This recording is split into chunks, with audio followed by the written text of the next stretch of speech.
यहाँ पे ये जो चैप्टर है नेशनलिज्म इन यूरोप, हम क्वेश्चन वैसे ही भेज देंगे जैसे हम मैन्युफैक्चरिंग इंडस्ट्रीज का भेजे थे, ताकि कुछ टाइम एक्स्ट्रा मिल जाए हम लोग को टॉपिक पे बात करने के लिए। तो हिस्ट्री का सारा टॉपिक अगर वन बाय वन हम डीपली जाते हैं तो वो पॉसिबिलिटी है नहीं। तो यहाँ पे टोटल टॉपिक दिख रहा है। लेसन इंट्रोडक्शन वाला पार्ट ये है, वो फिगर के साथ भी हम लोग देखेंगे, लास्ट में फिगर भी कवर कर लेंगे पूरे चैप्टर का। तो ये इंट्रोडक्शन वाला पार्ट है, फैक्ट बिटवीन नेशंस और व्हाट इज नेशन। दूसरा पार्ट है लेसन वन। लेसन वन में 3 टॉपिक है, French revolutionaries ideas, civil code और डाउनफॉल ऑफ नेपोलियन। आप नोट से इसको मिला सकते हो, बुक से भी मिला सकते हो। तो बुक में टॉपिक का नाम नहीं लिखा हुआ रहेगा, वहां पे पैराग्राफ रहेगा। लेसन 2 में जब हम आते हैं तो टोटल 9 टॉपिक है। Aristocrats, peasantry and new middle class एक पैराग्राफ में है। लिबरलिज्म दूसरा पैराग्राफ है। जुलबरीन थर्ड पैराग्राफ, जिसके टाइप पढ़ने हैं। 7th है treaty of Vienna. 8 revolutionaries and 9th Mazzini. Lesson 2 है ये।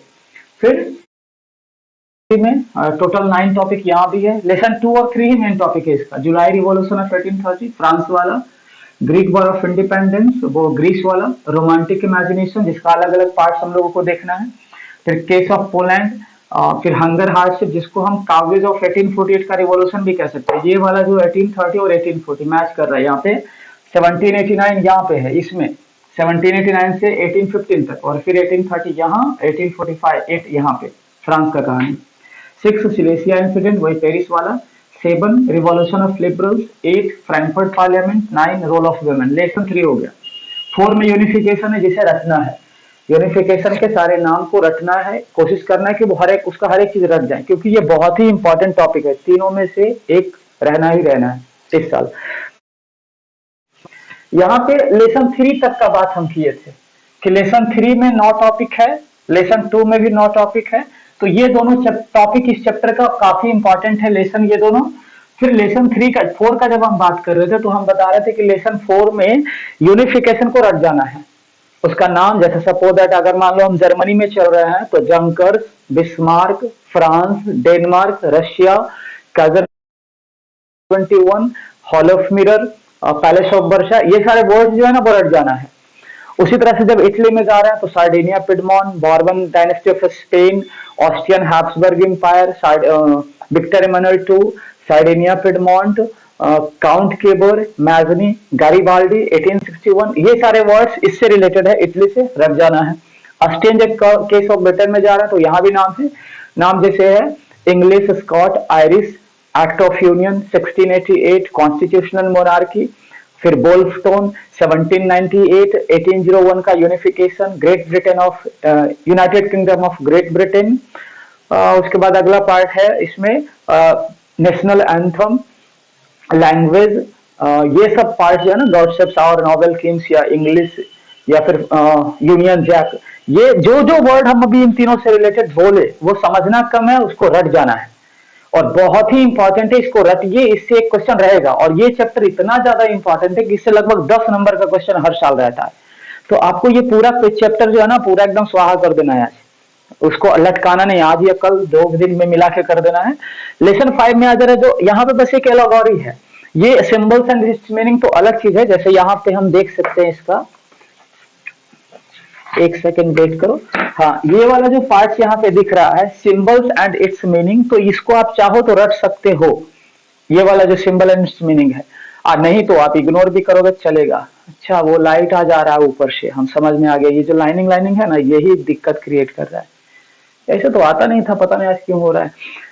ओके, इसके बाद लेसन 6 जो है, लेसन 6 में इंपीरियलिज्म एक छोटा सा वर्ड है, बट इसके साथ बाल्कन्स को हमें समझना है।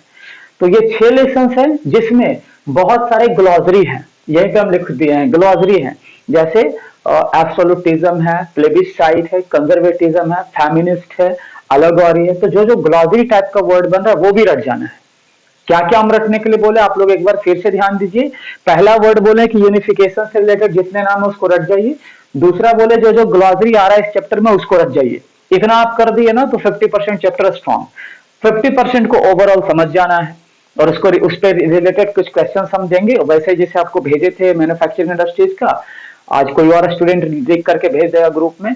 तो जब हम वो भेज देंगे तो उस क्वेश्चन को अपने मन से बनाना। हो गया चैप्टर फॉर्म, इतना ही करना, फिर उसके ऊपर हम टेस्ट लेते रहेंगे ओरल रिटेन, तो अपने आप हो जाएगा ये। तो हिस्ट्री काफी इंपॉर्टेंट है, हिस्ट्री से 25 से 30 नंबर का क्वेश्चन रहेगा, इसलिए चारों चैप्टर काफी मायने रखता है। तो शुरू कर रहे हैं हम, स्टार्टिंग से चलते हैं। सबसे पहला जो टॉपिक यहाँ पे दिख रहा है वो है द पैक्ट बिटवीन नेशंस। और देखिए आप लोग नोट्स पे ध्यान दीजिए या बुक पे, ताकि ये टॉपिक ज्यादा समझ में आए, क्योंकि ये सब मिटाएंगे हम नहीं, यही मेरा टॉपिक है और इसी को हम ओरली बताने वाले हैं। तो पैक्ट बिटवीन नेशन जो है, it is an utopian world that were imagined by a printer Frederick Sorio.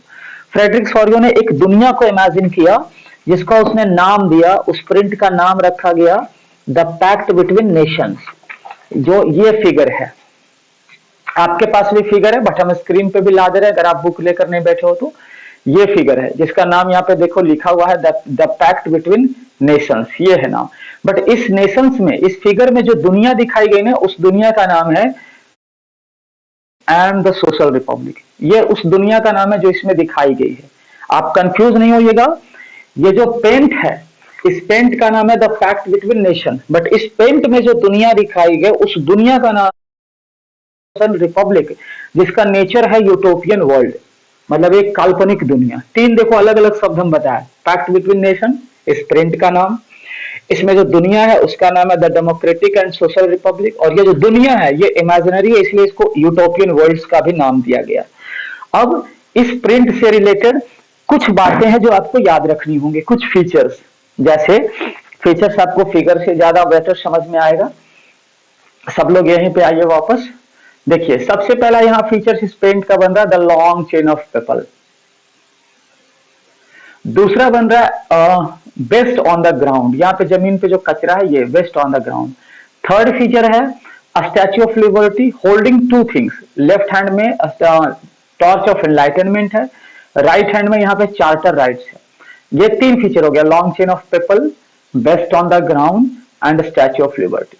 फिर ऊपर से यहाँ पे Jesus Christ and angels in the sky जो यहाँ पे दिख रहा है, ये दुनिया है। अब इसमें ये सब जो है ना कुछ सिंबलाइज करता है। जैसे लॉन्ग चेन ऑफ पीपल जो है ये सिंबलाइज कर रहा है कंट्री को, नेशंस को। बेस्ट ऑन द ग्राउंड जो है ये सिंबलाइज कर रहा है एब्सोल्यूटिज्म को। एब्सोल्यूटिज्म का मतलब देखो दिया हुआ है, एक गवर्नमेंट जिसपे किसी का कोई कंट्रोल ना हो, यानी मोनार्कीज, नोबेल, लैंडलॉर्ड, उन सबका यहाँ पे क्राउन, मुकुट, तलवार, ढाल, ये सब वगैरह है। स्टैच्यू ऑफ लिबर्टी जो है ना, ये फ्रीडम का सिंबल है, नेशनलिज्म का।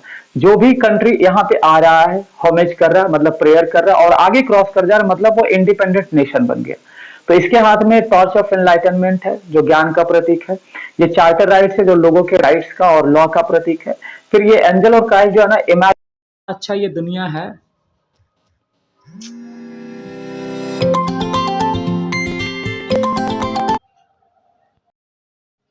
होल्ड करो, कॉल आ जाता है, कॉल आ गया था, आवाज जा रहा है अब? ओके, तो ये जो दुनिया है ना, ये पूरा का पूरा इमेजिनरी वर्ल्ड है।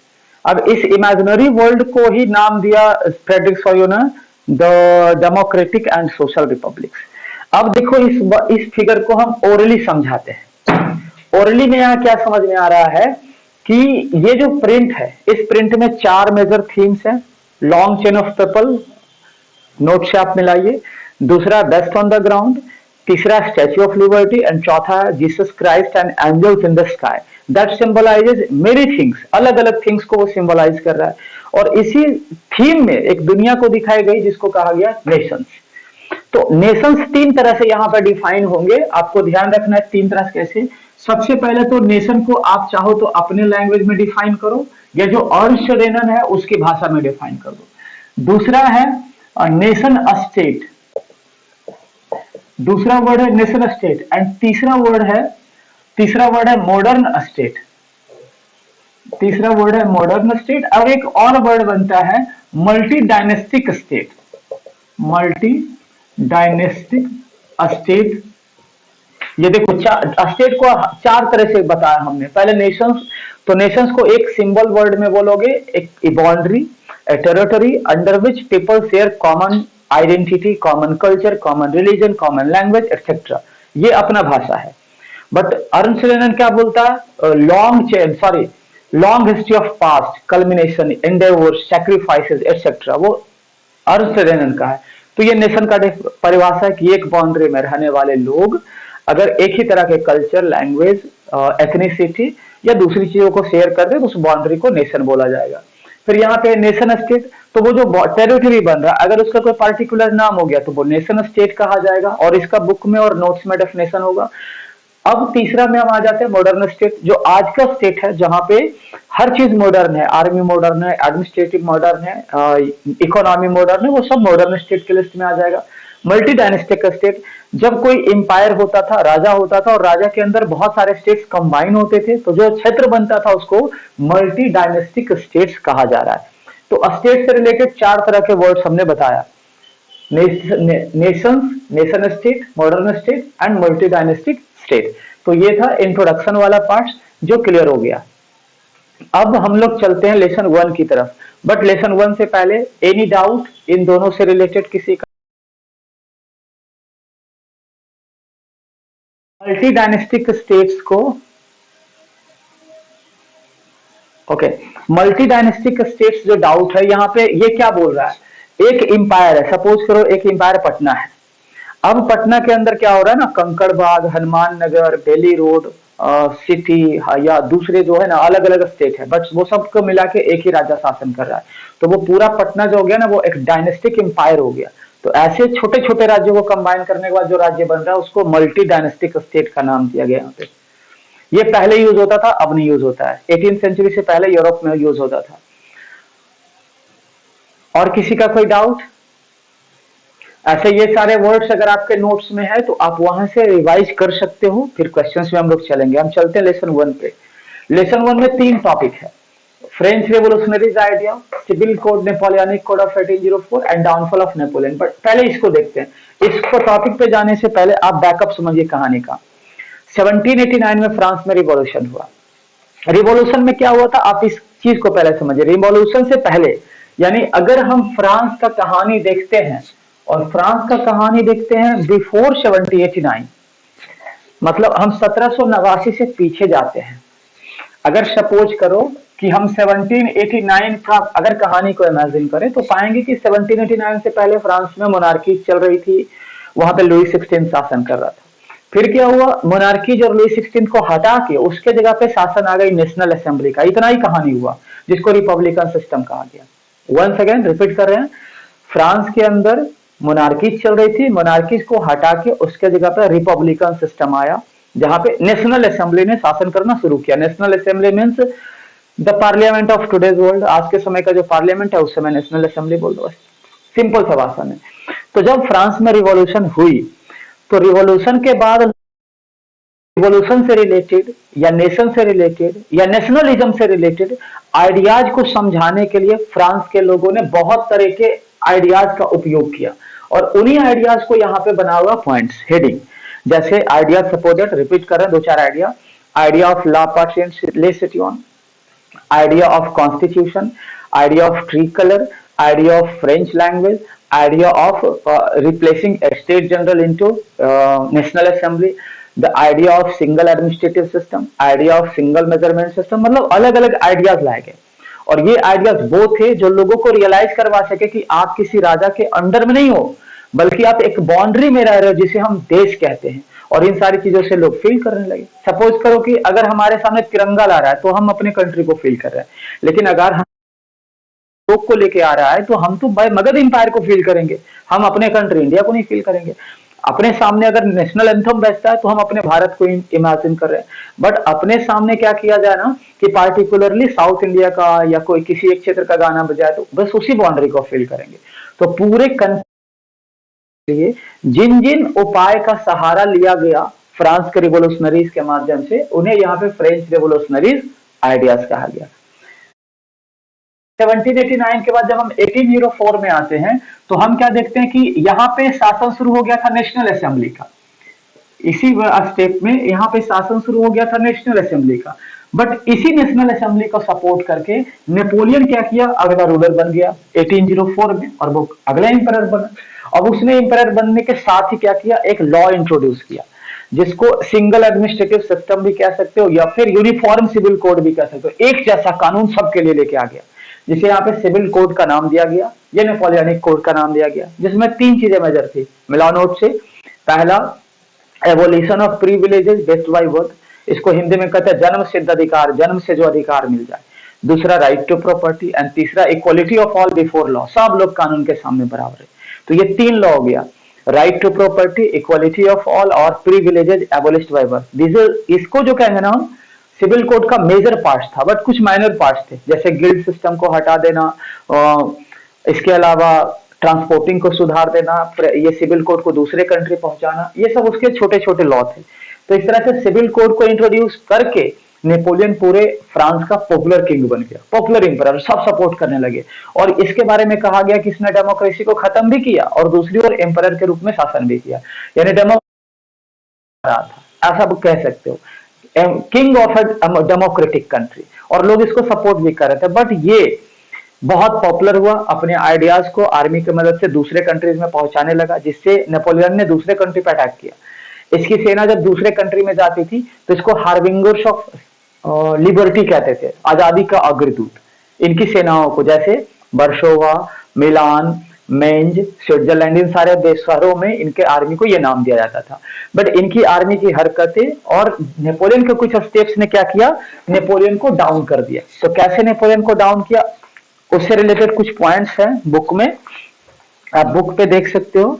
ये वाला जो यहाँ पे पॉइंट्स दिख रहा है, ये फिगर जो दिख रहा है, इसमें दिख रहा है कि नेपोलियन की जो सेना है ना, वो लिबर्टी ट्री लगा रही है। और ये जो पेंटिंग्स है, इसको पता नहीं ये नाम क्या है, आप देख लीजिए। लिबर्टी ट्री लगाता हुआ एक प्रिंट बना हुआ है, जर्मनी के अंदर का कहानी है, फ्रांस से जर्मनी निकल के ये लोग आए हैं। तो यहाँ पे क्या करा ना, ये जो सेना है, ये आर्मी जो है ना, यहाँ के औरतों के साथ, यहाँ के ट्रेडर्स के साथ, ठीक है, बदसलूकी कर रहा है। तो ये सब काउज बन रहा नेपोलियन का डाउनफॉल का। इसके अलावा इसमें, इस पैराग्राफ में नेपोलियन के डाउनफॉल के और भी पॉइंट्स दिए हुए हैं। जैसे यहाँ पे देखिए, इंक्रीज टैक्सेशन, मतलब सपोज वो जर्मनी पे अटैक किया तो उसने क्या किया, टैक्स बढ़ा दिया। उसने वहां पे सेंसरशिप लगा दी, मीडिया को कंट्रोल कर लिया। उसने वहां पे क्या कर दिया, फोर्स कंस्क्रिप्शन करा, मतलब जबरदस्ती दूसरे लोगों को आर्मी में ज्वाइन कर लिया। और क्या किया, अपने राजा को, देख ले यहाँ पे क्या है कि पुराना एडमिनिस्ट्रेटिव सिस्टम हटाता वहां से और अपने किसी एक व्यक्ति को वहां का रूलर बना देता। ये पॉइंट्स नेपोलियन को डाउनफॉल किया, और नेपोलियन पहली बार एक युद्ध में हारा, जिसका नाम है द बैटल ऑफ लिप्जिग। और यहाँ पे सिंबलाइज किया गया कि नेपोलियन जब उस युद्ध को हारा, बैटल ऑफ लिप्जिग 1813 में, तो वो कंटिन्यूअसली युद्ध को हारता रह गया फिर, और फाइनली 1815 में इसकी कहानी खत्म हो गई। तो ये लेसन 1 में 3 पार्ट्स थे। लेसन 1 में पहला पार्ट, फ्रेंच रेवोल्यूशनरीज का आइडिया, यानी फ्रांस के रिवोल्यूशनरीज ने वहां के लोगों में किस तरह से नेशनलिज्म क्रिएट किया। दूसरा, नेपोलियन आया तो पॉपुलर राजा बना अपने लॉ के माध्यम से, जिसको सिविल कोड या नेपोलियनिक कोड या सिंगल एडमिनिस्ट्रेटिव यूनिट्स या सिंगल सिविल लॉ भी कह सकते हो। फिर नेपोलियन के डाउनफॉल के कुछ पॉइंट्स। तो ये लेसन 1 था। लेसन 1 में कोई डाउट, प्लेबिसाइट का ये ग्लॉसरी है, लेट से ज्वाइन किया था क्या आने, ये ग्लॉसरी है। देखिए आपका हम ग्लॉसरी भी दिखा दे रहे हैं। हम बोल रहे थे ग्लॉसरी आप लोग तैयार कर लीजिएगा, ये रहा ग्लॉसरी वाला पार्ट। ये यहाँ पे लिखा हुआ, a direct vote by which all the people of a region accept a proposal. मतलब प्लेबिसाइट एक वोटिंग सिस्टम है, एक ऐसा वोटिंग सिस्टम जिसमें किसी एक क्षेत्र में रहने वाले लोगों को कहा जाता है कि जो भी प्रपोजल हम दे रहे हैं वो या तो एक्सेप्ट करो या रिजेक्ट करो। और ऐसा वोटिंग सिस्टम सिर्फ राजा के समय में चलता था। राजा का कोई व्यक्ति आता था और लोगों के बीच में ढोल बजा के बोलता था, राजा ने ये बात अनाउंस किया है, आपको एक्सेप्ट करना है। तो 90% एक्सेप्ट ही करते थे, रिजेक्ट का चांस ही नहीं होता था। तो ऐसा जो वोटिंग सिस्टम होता था ना, उसको कहा जाता था प्लेबिसाइट, जो मोनार्कीज में चलती थी। डेमोक्रेसी में ऐसा नहीं चलता है। डेमोक्रेसी में डायरेक्ट वोट और इनडायरेक्ट वोट वाला प्रपोजल चलता, वो अलग कहानी चला जाएंगे हम लोग। लेसन 1 में और कोई डाउट? नहीं, लेसन 2 की ओर चले हम लोग। चलिए लेसन 2 की ओर बढ़ रहे हैं। तो लेसन 2 की ओर जब हम जाते हैं ना, तो हम आपको बुक में दिखा रहे हैं, वेट करो एक सेकेंड। हाँ, ये वाला पार्ट आपको ओवरऑल बस ये कहानी समझना है। जैसे लेसन 2 शुरू हो रहा है, तो यहाँ पे जो ये पैराग्राफ दिख रहा है, ये पूरा का पूरा पैराग्राफ, इसको हम ओवरव्यू भी करने जा रहे हैं। यहाँ पे दिख रहा है कि पूरे यूरोप में उस समय आज के जैसा जर्मनी, इटली, स्विट्जरलैंड जैसा राज्य नहीं हुआ था। उस समय किंगडम्स होती थी, उस समय डचीज हुआ करती थी या कैंटोन्स, यानी राज्य की जगह पे ये सब होता था, और एक किंगडम्स पे कोई एक डायनेस्टी शासन करता था, और इस डायनेस्टीज के अंदर बहुत सारे छोटे छोटे स्टेट्स आते थे। इमेजिन करो, एक ऑटोमन एम्पायर है या एक हैब्सबर्ग एम्पायर है, अब ये इसका एक कैंटोन्स है बड़ा सा। अब उस बड़े से कैंटोन्स में 15-20 राज्य हैं या 10-15 राज्य हैं। अब इन राज्यों का नेचर ये है कि एक राज्य का लैंग्वेज, एक राज्य का रिलीजन, दूसरे राज्य भी, this all states are united, फिर भी सबके सब यूनाइटेड होते थे, और उसका बस एक कारण होता था, राजा। तो यहाँ पे बहुत सारे वर्ड्स हैं, नाम है, इग्नोर कर, बस कहानी समझ में आनी चाहिए, इसलिए इस पैराग्राफ को हमने यहाँ पे डाउन नोट भी नहीं किया है, हम सीधे अगले पार्ट्स पे चले गए। तो यहाँ पे लेसन 2 जो है ना, ये कहानी क्या चीज का, पहले इसको फ्लैशबैक समझिए। बिफोर द रेवोल्यूशन ऑफ 1789, मतलब लेसन 2 जो पूरा का पूरा कहानी है, कहां तक, लेसन 2 यहां तक की जो कहानी है, 1789 से पहले के रिवॉल्यूशन का, यानी 1789 में रिवॉल्यूशन हुआ तो उससे पहले क्या क्या घटनाएं हुई, उससे रिलेटेड कहानी है। हिस्ट्री से रिलेटेड इंटरेस्टिंग चीज बता रहे हैं आपको। हिस्ट्री कॉम्प्लिकेटेड इसलिए हो जाता है क्योंकि इसमें नाम, इसमें डेट, इसमें ईयर्स होते हैं, और ये कॉम्प्लिकेट बच्चों के लिए हो जाता है। आपको इग्नोर करना है, डेट्स इग्नोर करो, नाम इग्नोर करो, ईयर इग्नोर करो, आप सब इग्नोर करो। ये आप एग्जाम से पहले रट लेना। अभी आपका थ्योरी ये है कि यहाँ पे जितने भी हेडिंग्स लिखे हुए हैं, 30 या 32 या 25 जो भी है, उन सारे हेडिंग से रिलेटेड जो स्टोरी है, जो एक्सप्लेनेशन है, वो यहाँ होना चाहिए, बाकी सब भाड़ में जाए। हमने अगर सिविल कोड बोला तो सिविल कोड में क्या क्या लाया था नेपोलियन, वो याद होना चाहिए। सिविल कोड कब आया, कौन लाया, कोई फर्क नहीं पड़ता है। हम अगर बोल रहे हैं कि नेशन क्या है, तो नेशन का डेफिनेशन याद होना चाहिए, किसने डिफाइन किया, कब किया, इग्नोर करो। हम बोल रहे हैं टैक्स बिटवीन नेशन, तो कुछ पॉइंट्स इसके याद होने चाहिए, पूरा एक्सप्लेनेशन नहीं भी रहेगा तो चलेगा। मतलब ओवरऑल इन टॉपिक से रिलेटेड ओवरऑल कहानी, एज्यूमिनेशन आपके दिमाग में होना चाहिए। अगर ये हो गया आज या अगले 2 क्लास में हो गया, तो एग्जाम से पहले फिर रट जाना है, जो बोलेंगे उसको रट जाना, और क्या, आगे एग्जाम में फिर पूरा हिस्ट्री का नंबर कलेक्ट हो जाएगा। और यही करते हैं हम हर साल, इस साल भी करना है, और हिस्ट्री का क्वेश्चन तो छूटेगा नहीं। हाँ बोलो, कोई बोलना चाह रहा है, बोलिए। नहीं, साहिल सत्यार्थी ज्वाइन किए हैं क्या, जरा माइक ऑन कीजिए तो।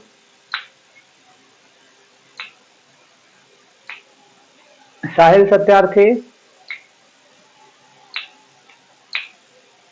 नहीं, ओके। साहिल थोड़ा बात कर लेना तो इससे। बबली यादव कौन ज्वाइन किया है, कहीं बबली बाउंसर तो नहीं है?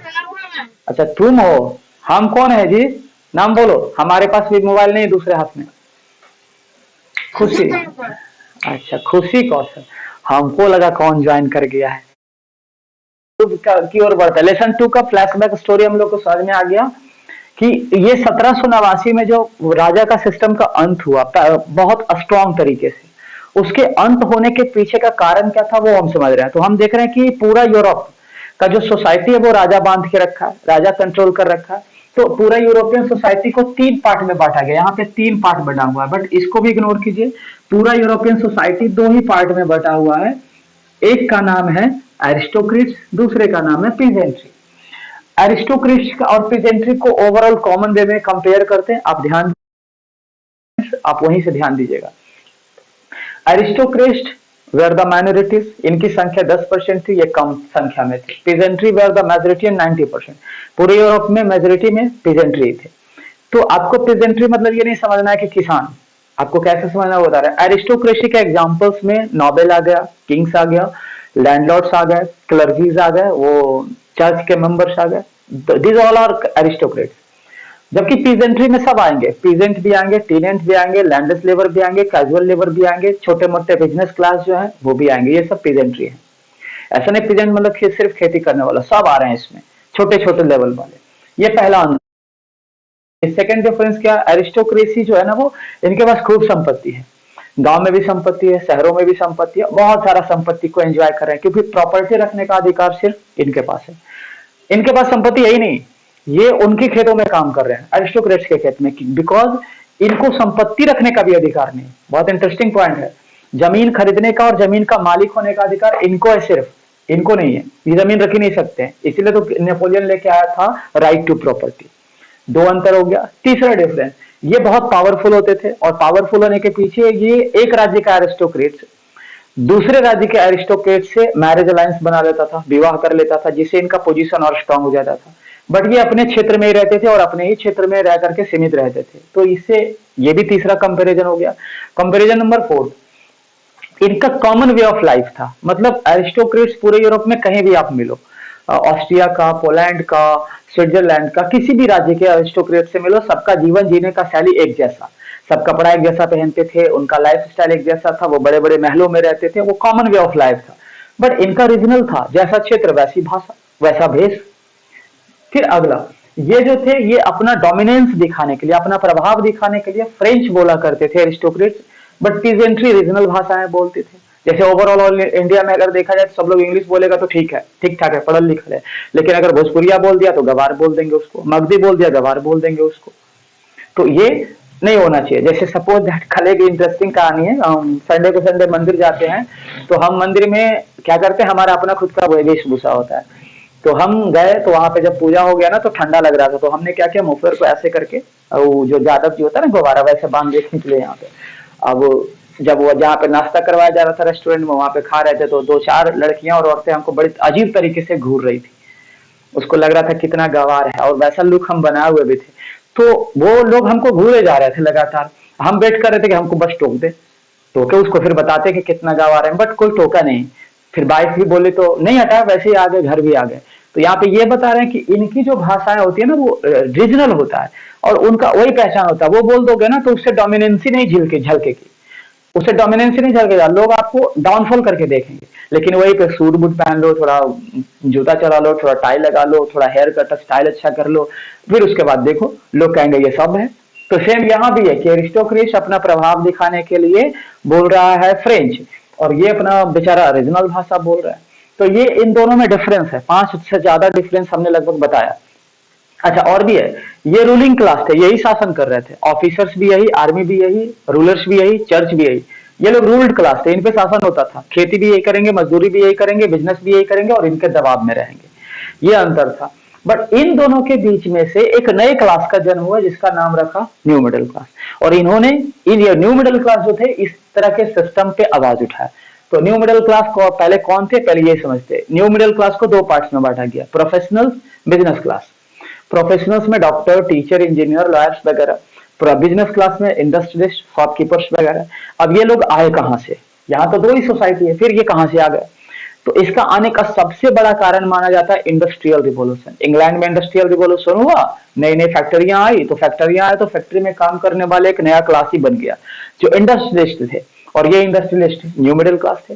तो जैसे जैसे इंडस्ट्रियलिस्ट एक्सपैंड हुआ, शहर बनी, और जब शहर का एक्सपेंशन हुआ तो शहर में रहने वाले लोगों की संख्या बढ़ी, वो शिक्षित थे, उनको ही मिडिल क्लास कह रहे हैं। तो एक न्यू मिडिल क्लास आया, ये ना तो एरिस्टोक्रेट्स थे ना पीजेंट्री थे, या फिर ये भी कह सकते हो ये एरिस्टोक्रेट्स भी थे और ये पीजेंट्री भी थे, दोनों थे, क्योंकि इन्हीं दोनों से ये न्यू मिडिल क्लास बाहर निकले थे। और ये एजुकेटेड थे, ये सिविलाइज्ड थे। इन्होंने क्या किया, इस पे क्वेश्चन मार्क लगाया और अपना आइडिया और अपना ओपिनियन देना शुरू किया, जो बन गया रिवॉल्यूशन का काउस। तो इन्होंने क्या दिया अपना आइडिया, इनका सबसे पहला आइडिया था लिबरलिज्म।